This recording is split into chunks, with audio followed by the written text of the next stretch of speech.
An electric chainsaw. Should you get one? Why would anybody want one of these things when there's gas-powered ones available? Here's my thoughts on why. Goose Pond Hideout with Rob.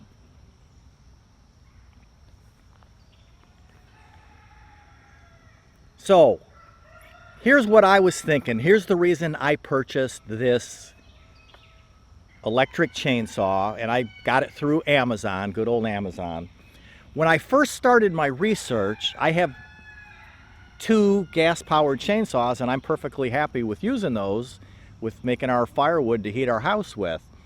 The thing that I started thinking about, though, is I leave an awful lot of usable wood in the woods because it's the smaller stuff, and wielding around a 15, 20-pound chainsaw with the longer bar to cut up, little tiny stuff, I wasn't doing it. So I just would leave that in the woods. And I'm like, that's a lot of kindling wood, and it would be perfect for starting the fire, help getting the fires going.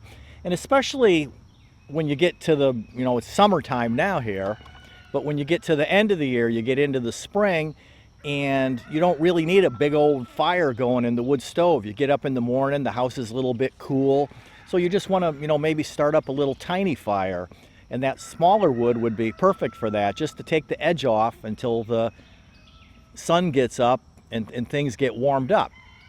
So that got me to thinking about buying an electric chainsaw. So I really started looking at, this is a Greenworks 24 volt. They have a 10-inch saw. This one's 12 inches. And they have a little 10-inch saw that only weighed about 5 pounds. And I thought, boy, that'd be perfect, because I could just, hold it with one hand and cut little stuff up and, make great kindling wood, throw it in the wheelbarrow, just stack it up, and I'd be good to go. And Amazon had it for $105 on Amazon. And you know how Amazon is with their pricing, right? But the thing that really concerned me is the battery was 24 volts. It was 2 amp hours. And they said it was good for something like 35 cuts or something like that. And I thought, well, I just want it for cutting kindling wood for small stuff. That's what had my interest up, instead of, in light, 5 pounds. And I thought, well, I could buy a second battery, and then I could, use one battery till it runs out, then use the second battery, and that'd be good enough. And then I, charge them up and cut some more another day. But lo and behold, how Amazon works, is this saw here lists for $200, like $199.99 or whatever it is. And of course, they offered it to me for 120 bucks. So I'm sitting here thinking, 105 for a 2 amp hour, the light saw that I really, really wanted, or this 12-inch saw with a 4 amp hour battery. So, it's bigger, but it's also quite a bit heavier. This saw, I think they say it weighs like 9.5 pounds. So it'd be pretty challenging to use one-handed. But I thought, what the heck, for only $15 more, the battery would have cost me more than that for the other one, is I'd go ahead and get this one. And then it's a compromise, because it's almost twice as big, but it's still half the size of a full-size gas chainsaw. And it would offer me, more options down the road, because with a little bit bigger chain bar and the bigger battery, is I could, in a pinch, cut larger pieces of wood. Now, granted, I'm not going to be able to cut anything like that. That's challenging enough with the big chainsaw.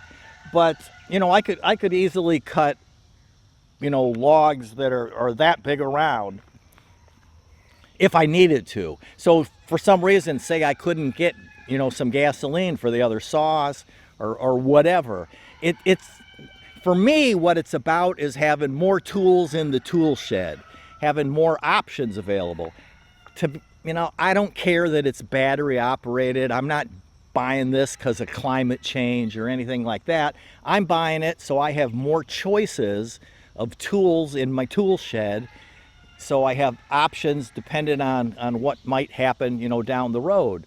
So, you know, that's the way I think about it, is more options. So if you're thinking about getting a chainsaw, you know, that's what you want to think about, is, you know, what really suits your needs, and then do you need to compromise a little bit to get a little bit bigger saw, a little bit smaller saw, an electric saw, a gas saw. It's you know, whatever it takes. And this saw really is kind of cute. Pardon, I'm sure they don't like you using the word cute for a chainsaw, but you put the oil in here. I have not used it. It's right out of the box. I did charge up the battery. I got it about 2 weeks ago, and it's just been sitting in the house in the box. I did charge up the battery. I was a little surprised at how long it took for the battery to charge up. I should have written it down, but I think it was like 2 hours and 42 minutes or something like that. I could be wrong. But I know I kept going back and checking it, and I'm like, man, this battery is taking a long time to charge. And if you've ever used battery-powered tools, the thing is when you use this tool, and let's see, push, that's pretty quiet. Definitely quieter than a gas chainsaw. Is the batteries get hot. So if you run this battery down all the way discharged, you can't just go stick it on the charger and charge it back up. It's going to tell you it's overheated.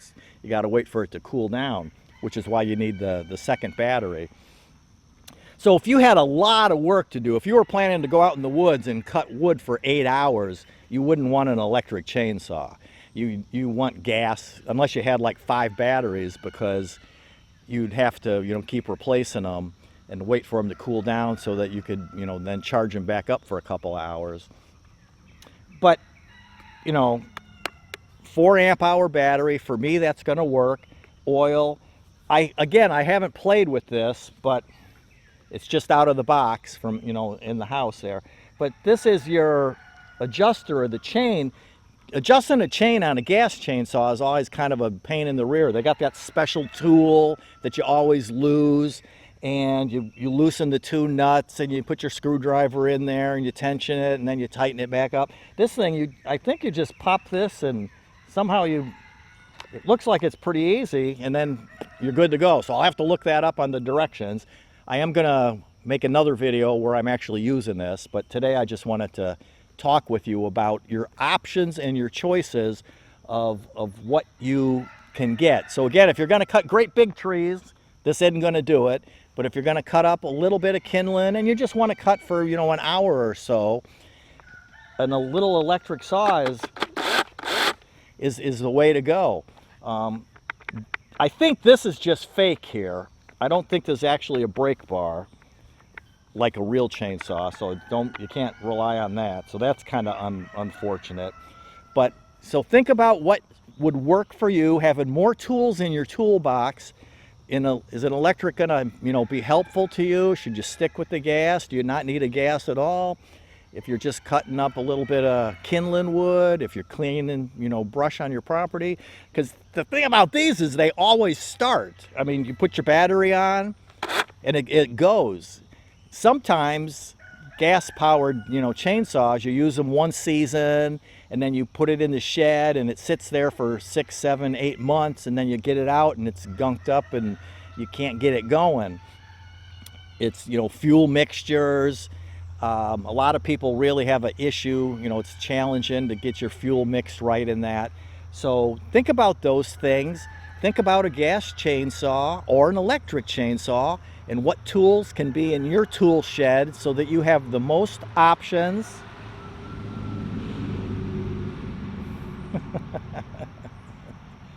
And, you know, that's going to work for you on your property for your needs. I think this is pretty cool. I'm looking forward to getting out there and giving it a try.